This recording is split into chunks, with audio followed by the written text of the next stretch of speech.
Ashtotara Satasisivad Rupanugacarya Varya Sila Bhakti Vedanta Narayan Goswami Maharaj.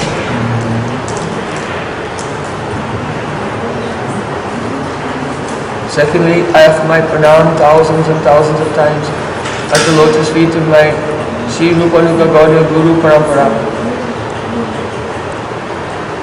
And I offer my pranam to the assembled Vaishnavas and Vaishnavis.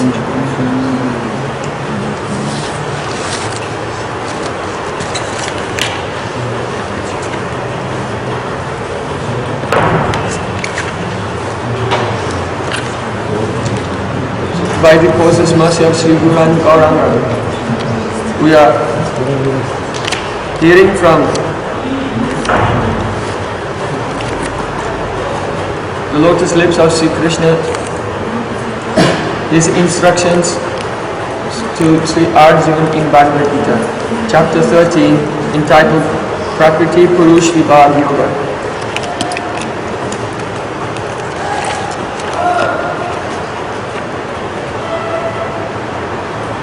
Don't think that Sri Krishna spoke this 5,000 years ago to someone else. No, he's speaking right now to you.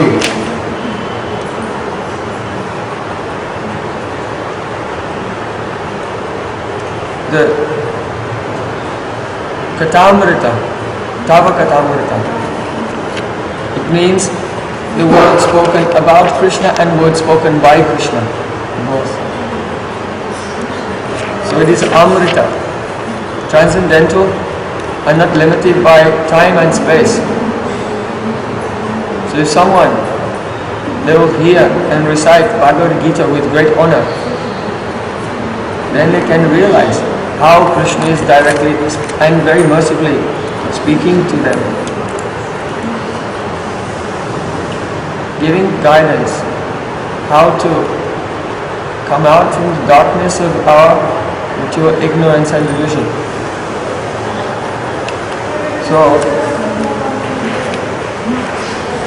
So far in chapter 13, Krishna has described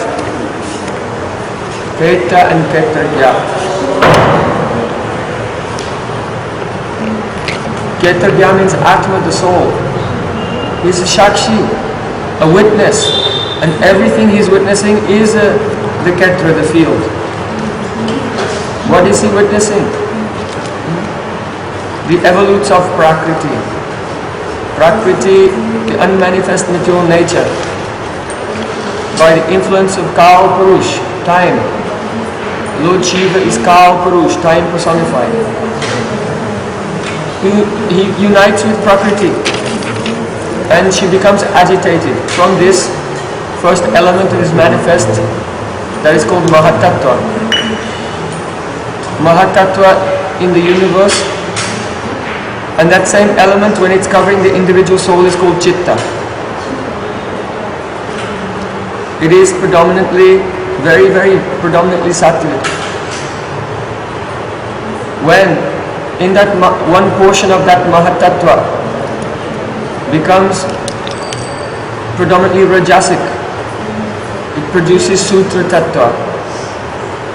Sutra Tattva is the first manifestation of God's Kriya Shakti, potency of activity, because Sattva Gun is inactive. Sattva Gun does not do Kriya. Sattva Gun does not produce variety. So, there is only awareness, the Gyan Shakti. The Kriya Shakti is manifested by Rajagun, Kriya activities in this world. This Sutra Tattva is the Mool Pran, the original Pran of the entire universe. Whatever activities are done, even the movements of the planets are done by this, the original universal Pran, Sutra Tattva. Then, when the Mahatattva, a portion of the Mahatattva becomes predominantly tamasic, it is called ahankara. So similarly, in your chitta is Mahatattva, The dark portion of your chitta, where tamagun is there, this is ahankara, your ego. Because the external world, all the sense objects and physical forms of the external world are all tamasic. So when the senses which are rajasic touch the tamasic world, and then they send the impressions to the mind, then there are impressions of the tamasic external world come in the chitta. And when many impressions of the material world are collected together into a dark mass, this is the ahankara, ego. Understand? It's our ego. This ego is a collection of lifetimes and lifetimes of the impressions of external physical activities. And from this ahankara, which is called the hridaya granthi, the knot in the heart, all vasanas emanate, all tendencies. Why do you feel like, I want to do this, I want to do that? Why do you feel like you have some ambition or desire in the temporal world? These are just vasanas emanating, desires emanating from the condensed dark mass of previous lives' impressions, called ahankara, ego.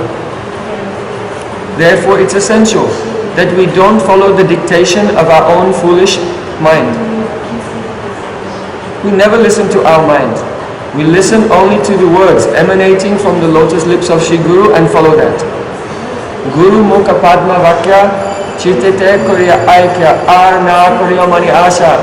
Srila Nathandas Thakur said, oh, may I make my heart one with the words and instructions emanating from the lotus lips of my Guru. May my heart never desire anything but this. Then the person who is serving their spiritual master under the guidance of a pure Vaishnava is acting on the platform of liberation. And everyone else is like a donkey, in darkness, sleeping, just like a bull with a ring through his nose is led anywhere. So that jiva is just being pulled here and there around the material world by the vasanas emanating from the element of ahankara. And by imagination they think, I am swatantra, I am free. And who is surrendered to Guru, this person is not free, because they can have no independence. No, who is following the instructions of the spiritual master, the Atma is free. And who is following the vasanas, desires emanating from their own ahankara, they have no choice. According to past life karmas, they are moving here and there. So our swatantrata, our independence, only consists of aligning ourselves with the correct spiritual conception, or to fall asleep and go along with the current of the material energy. This is our swatantrata, our independence. Understand? Our independence is not, if you go in the shop, what shall I eat? The gunas are telling you what tastes good. For the pig, the stool tastes good. For the tamasic person, the meat tastes good. For the rajasic person, the very spicy things taste good. For the sattvic person, he wants the raw vegan, macrobiotic, whatever. And devotee is afraid. I don't want my senses to touch this world. I will take shelter of the prasad, the adaramrit, the nectar of Krishna's lips in the form of Mahaprasad. Otherwise I will not eat. So, the gunas are dictating which choices the living entities are making. So they are not free. But at any time a person who has good association can think, oh, my desires are telling me this, I should do what Gurudev has told. And this is the extent of the free will of the jiva. To be aligned with the illusory conception or to be aligned with the truth. So our consciousness is directional. We are either bahirmukh or antarmukh. And when we are bahirmukh, we become under the control of prakriti. And when we are antarmukh, introspective, gradually we come under the control of the spiritual energy. Mahanat manastu mam partha daivim prakriti masrita. So, Krishna described how the ego comes about. This ego is the tamasic transformation of chitta. But the portion wherein there's a little more sattva, this transforms and becomes the mind. And Gyan Shakti is manifest in the mind.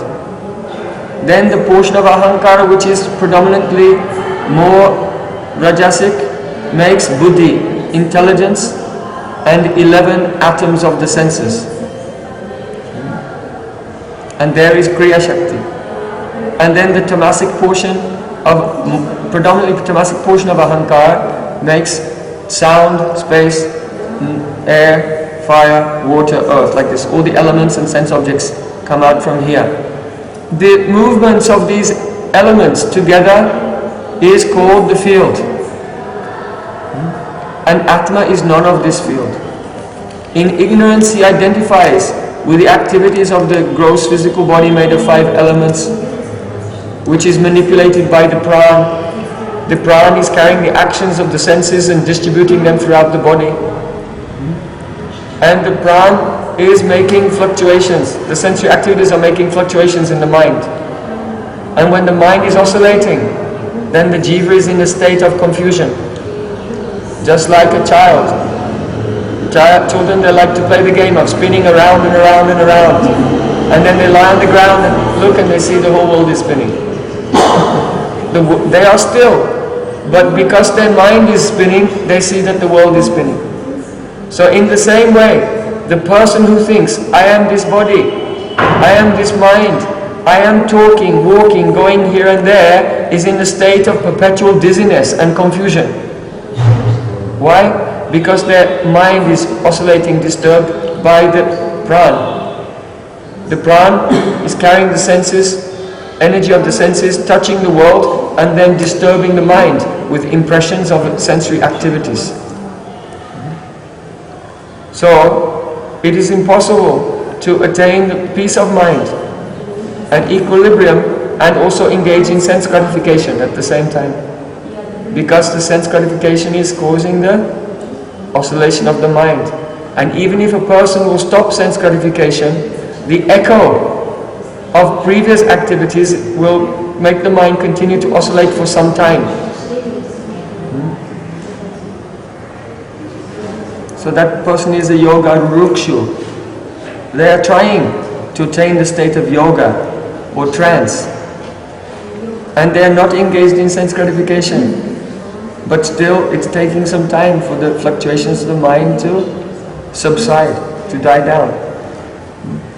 So, mainly you are in this stage, where you are turning away from the gross physical sense gratification of the world, but the impressions are still there.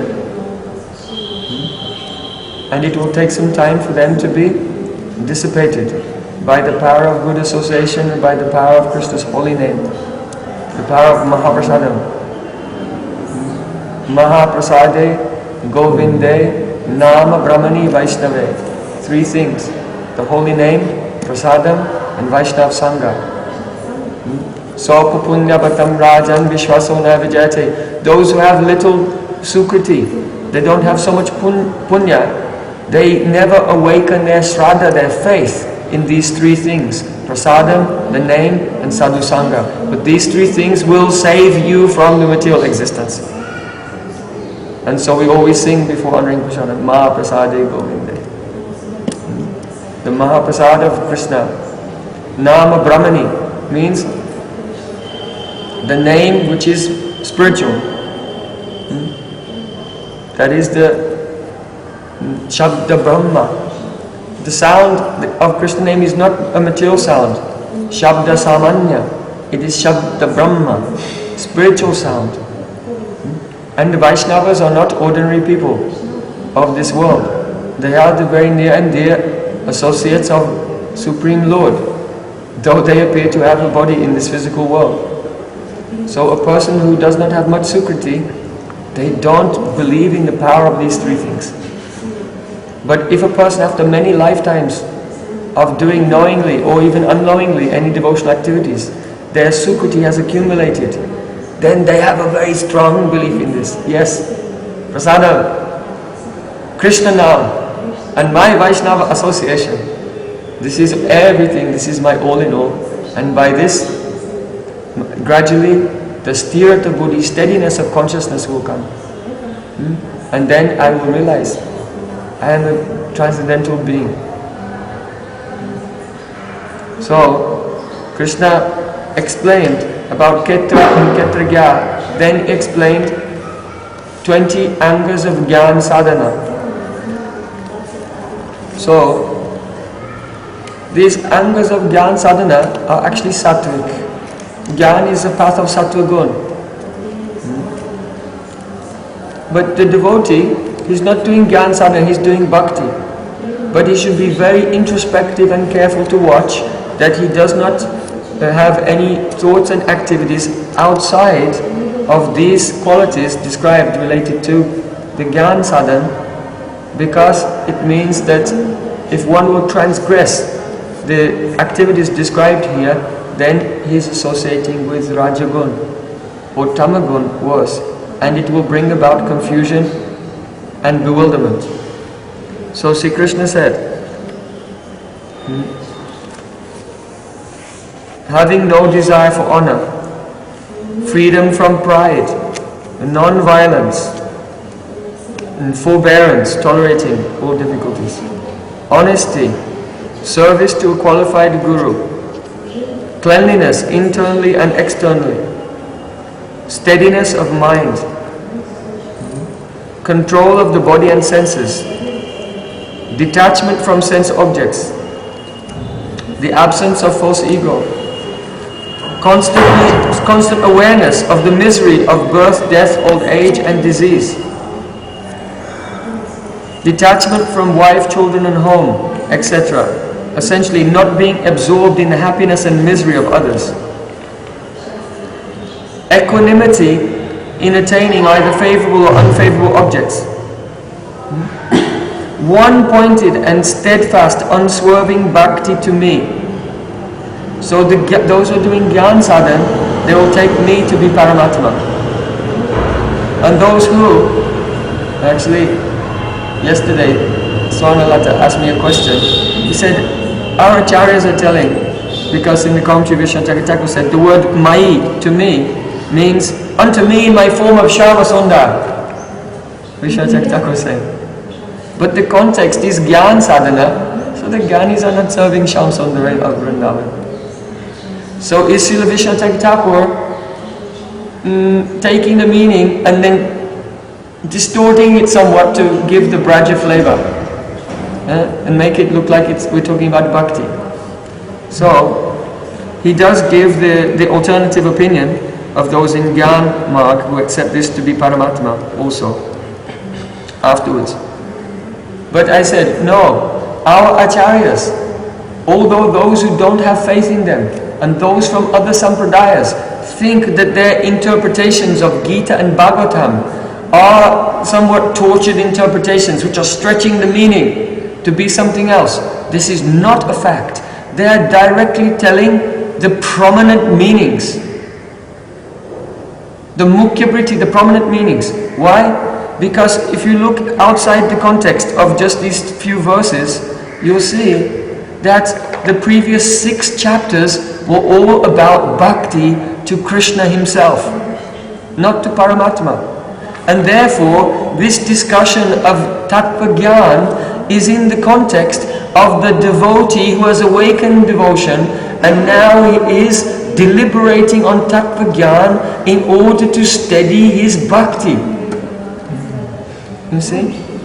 So if you look a little bit further than the context of the immediate verses and look at the context in which it comes in Bhagavad-Gita, then to interpret the word Mai as to be constantly absorbed in one-pointed devotional service to Shama Sundar, now it seems to be actually the actual direct and prominent meaning. And only those who have the Ekadeshya Drishti, that means a localized vision, they will take it to mean the Paramatma meditation of the Jnanis. But those whose interpretation of the Shastra is sarva-vyapi, that means they interpret each word in the light of the entire book. Sarva-vyapik. Not ekadeshik, localized. What does this word mean? And not looking at the bigger picture. So the devotees' interpretations, they are not stretching or having any partiality or bias. They are the actual meanings of the Shastra. So Krishna says later in chapter 15, Vedaischa sarva ahameva vedyo. All the Vedas are only to know me.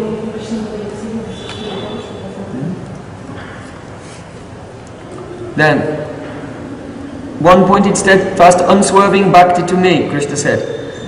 Vivikta desha sevitvam, a liking for solitude. A distaste for the association of materialistic people. A constant deliberation on the tattva gyan, adhyatma gyan. Constant deliberation on the nature of the soul. Krishna said, to complete, Etad jnanam iti proktam, all of these I declare to be knowledge. Ajnanam yadatonyata. And whatever exists other than this is ajnan, ignorance. Any other mode of thinking, any other mode of behavior outside of this is simply to be involved in ajnan, ignorance. So for a few days we discussed all these things in detail. Then Sri Krishna described that he himself lies beyond all the elements of this world. Yet still, this world is non-different from him. Narad instructed this to Vyasadeva in the beginning of Srimad Bhagavatam. Idami vishvam bhagavan nivetaro yato jarakstana nirodha samvada taddi swayam veda prabham spradapite pradashamatram bhavata pradashitam. Hey Vyasadeva, this world itself is one form of Bhagavan. It's a form of God. So now, sometimes philosophers, they are in this quandary. Is God immanent or transcendent? That means, is he beyond the world? Did he make the world like a clockmaker and then wound it up and then left it ticking somewhere and went away? Is God far away beyond, this world is going on by itself and God is transcendent completely? Or is God immanent? Is this world itself God? Like Spinoza and Einstein and other philosophers, they think the highest truth is the totality of the entire universe. That is the highest truth. And so the answer is, no, not one or the other, it's both. The world is God, and God also exists in His own beautiful Vishuddha Sattva Swarup, beyond all the things of this world. So, now Krishna will explain how He is immanent. And His immanence is not that He's in the world. His immanence that the world is Him. So once we move from the concept of being this body and realize that I am Ketragya, Atma, then the question comes, what is all this we're experiencing? So Krishna says, Sarvata pani padam tat sarvatok kshi shiro mukam. Everywhere are the hands and feet of Brahma. Here that means God. His eyes, His heads and faces permeate all directions. He hears everything. Situated thus, Brahma covers all things. So in the commentary, Srila Vishnu Thakur said that therefore the Lord is saying that His hands and His feet are everywhere. This means that Brahma has unlimited hands and the feet in the form of the hands and the feet of every visible entity. So the thousands of heads, 1, 2, 3, 4, 5, 6, these are all the heads of Brahma, these are the hands of Brahma, these are the eyes of Brahma, everywhere. But out of ego, each jiva is thinking, I am this, identifying with one localized aspect manifested of that Virat Purush, that universal form of God. So here, Srila Vishwanath Thakur said, this means that Brahma has unlimited hands and feet, in the form of the hands and feet of every visible entity, extending from Lord Brahma down to the ants.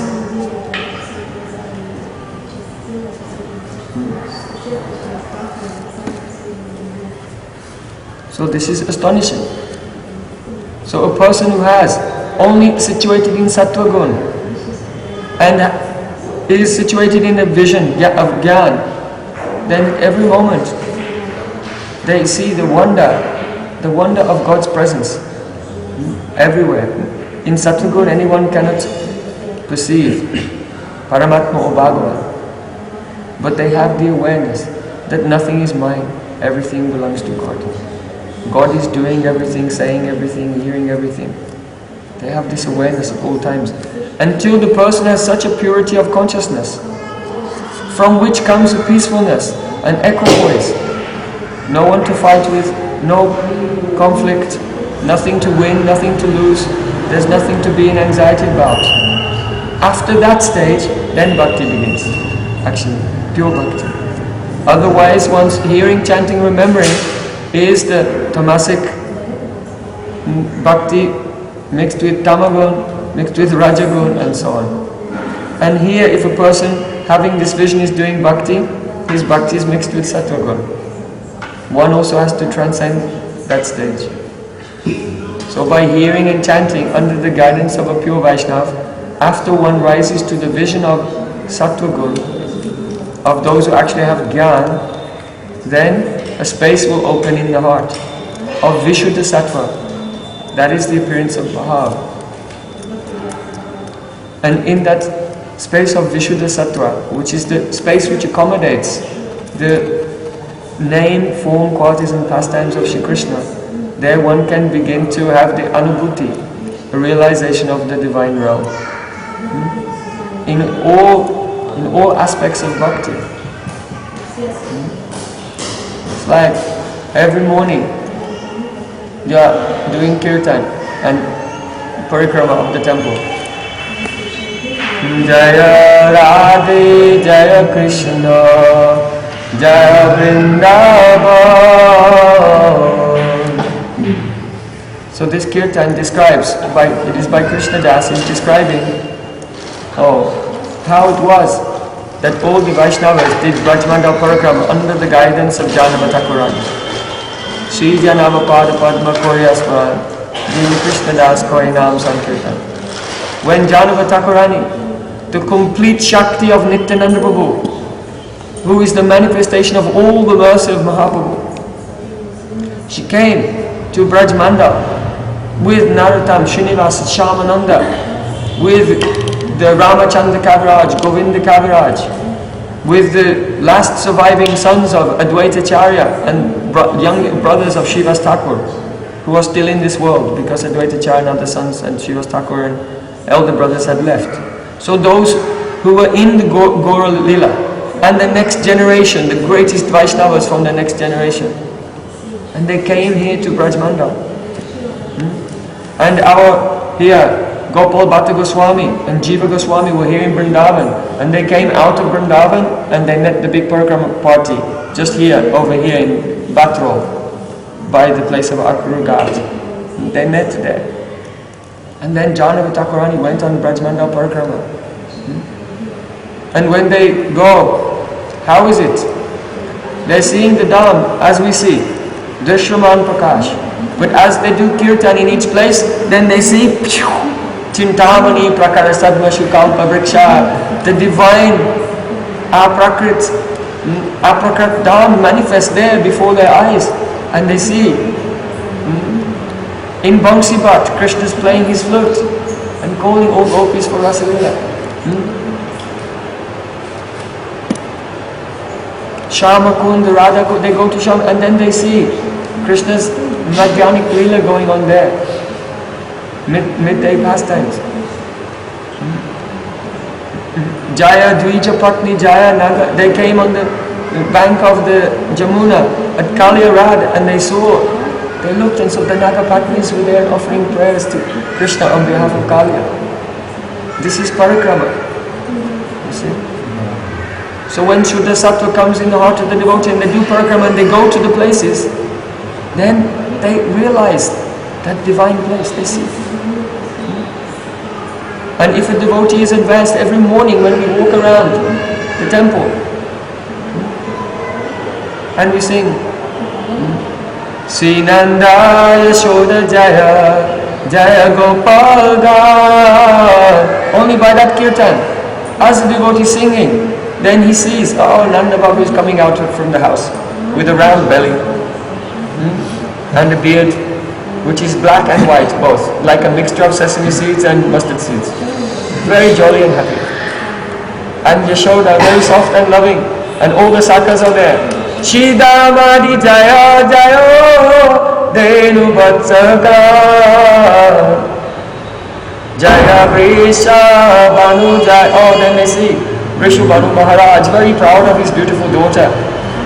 Kirtida Sundari Jaya Jaya Purnamasi. Oh, and from Purnamasi Gufa, in the early morning, Purnamasi Dev has come to see Radharani in the morning. Like this. So, when the devotee becomes free from Tamagun and Rajagun, and then Sattvagun comes, then he becomes also free from Sattvagun. And when Vishuddha Sattva is there, each moment when they sing the kirtan, then we have this purity of that kirtan. As if under the guidance of Janava Thakurani, the full Shakti of Nityananda Prabhu is the full mercy of Mahaprabhu. Under her guidance, she's saying, oh look, this is Bangsivat. Let's see the Leela of Bangsivat. Do you want to be in the stage of bhakti? Then try very seriously to be under the guidance of your Gurudev and pure Vaishnavas.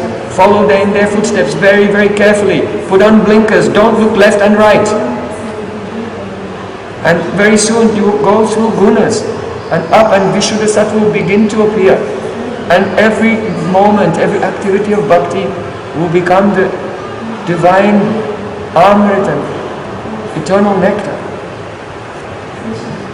Otherwise, if anyone is independent and follow their own vasanas like this to many lifetimes, before they begin to understand the importance of Ma Prasade Govinde Nama Brahmani Vaishnava, these three things. Understand? So,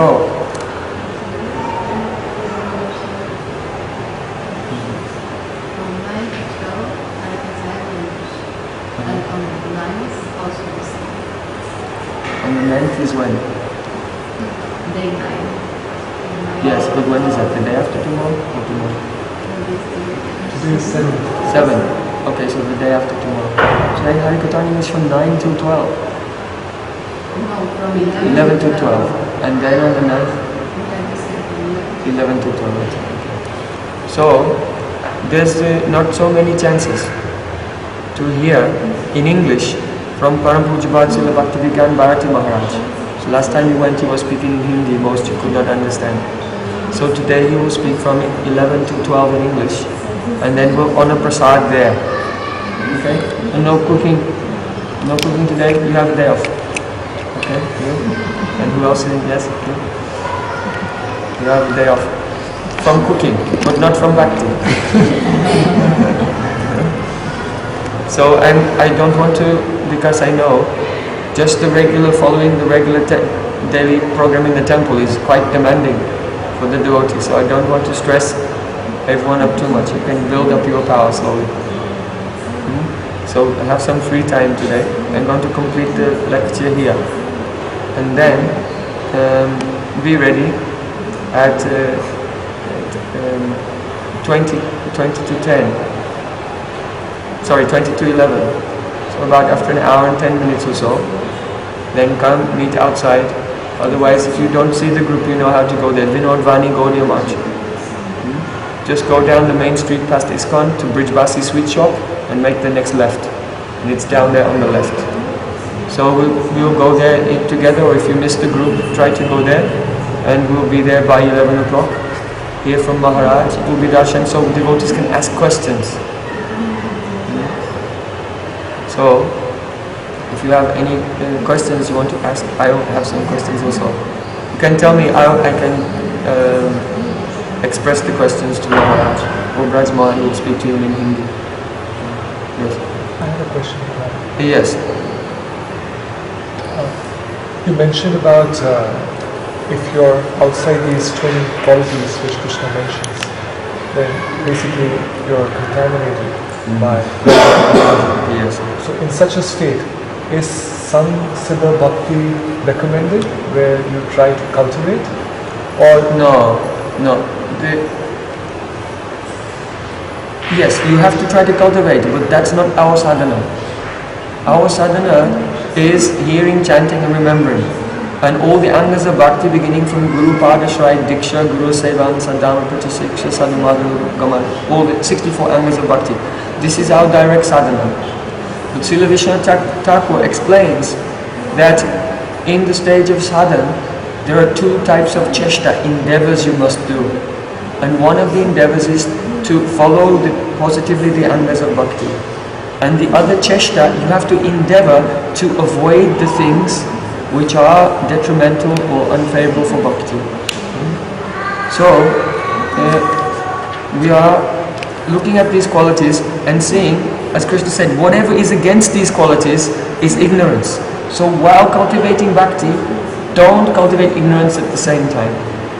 But it's not that the performance of observing all these things, distinct from devotional service, has any particular power other than the cultivation of sattva gun.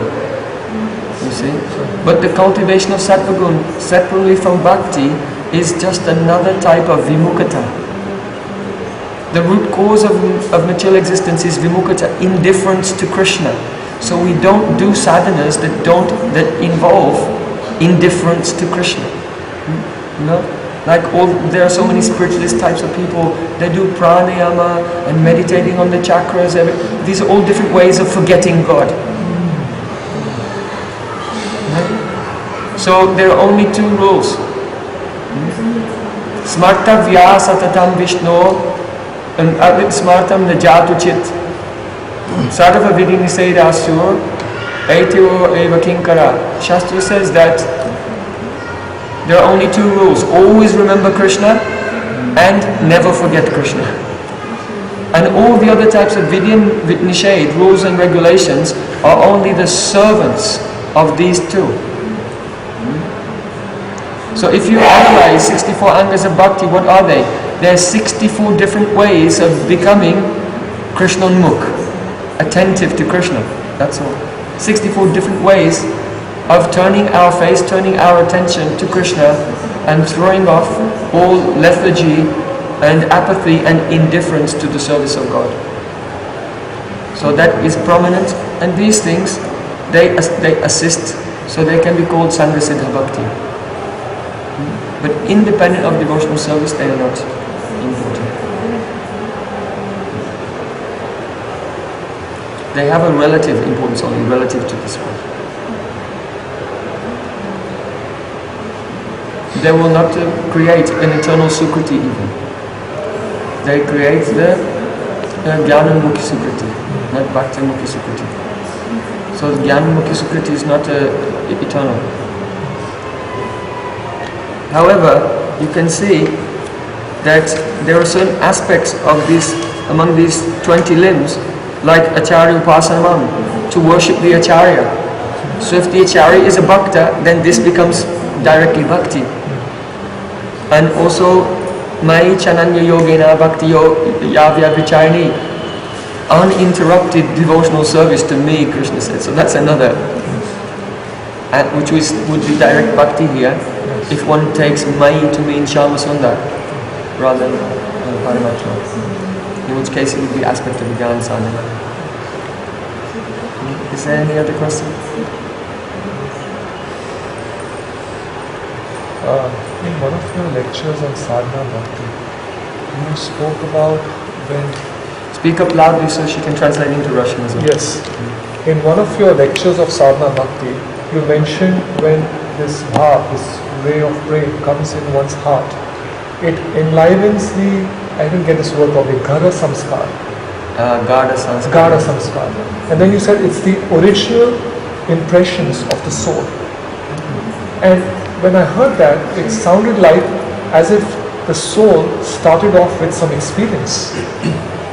When you said original samskars. And then it created a doubt in our minds. This is a big question, and I want to give devotees a space before we go to the next program. So I will answer this question in our evening class. Okay? Before we speak on the Bhagavatamrita Kanna, very beautiful nectar is coming. Very amazing Siddhantas will come in this Bhagavatamrita Kanna on Lila Tattva and Dham Tattva now. So, but before I will address this question of Gada Sanskar. Otherwise, the words that I have spoken, you have exactly quoted me. Exactly. And I have exactly quoted Srila Bhaktivinoda Thakur. So this exact sentence that you are quoting is in Jayavadana and explained by Gopal Guru Goswami to Vijay Kumar. So you can read, if you have a PDF of Jayavadana, you can type in the Sanskar or Adi Sanskar or Gada Sanskar and it will come up. It's at the end. But we'll discuss the details of it in the evening class. Question, is the answer to the homework yesterday, Bhakti Rasamrita Sindhu 111. 111. Yes, correct, yes. If you don't know Bhakti Rasamrita Sindhu 1111, Anya Abhilash Darshanam, please learn this verse. I think most of the devotees know. Once I was in a hotel room with my Gurudev in Marina Del Rey, Los Angeles, when his preaching first started in the West. Many devotees were in there for a darshan, they all left, and I was only left behind. Then Gurudev, he said to me, "Oh, Prem Prayojan, if you want to glorify me, then just do one thing. Deeply understand what is Swarup Siddha Bhakti. What is the real nature of devotion, as described in this verse, Anya Abhilash Darshanam, Jnana Kamatyanavatam." It's very deep. So, unless a person has a deep awareness of the nuances of this verse, then they cannot really glorify their Guru or their Parampara. Because the Guru Parampara is the channel through which this Anyabhilashtha Shunyam comes. So if a person does not catch it, then they have not actually become immersed in the Vichardhara, the current. A Parampara is a Vichardhara. Vichar means conception, a point of view. And Dhara means a current, like the flow of a stream. So Guru Parampara, what is this? A Diksha line, Shiksha line, or what? A Parampara is only one thing, it's the Vichardhara. It's the current of a transcendental conception which is flowing through time. From Vaishnav to Vaishnav to Vaishnav. This is the essence of it. Gaura Premanande.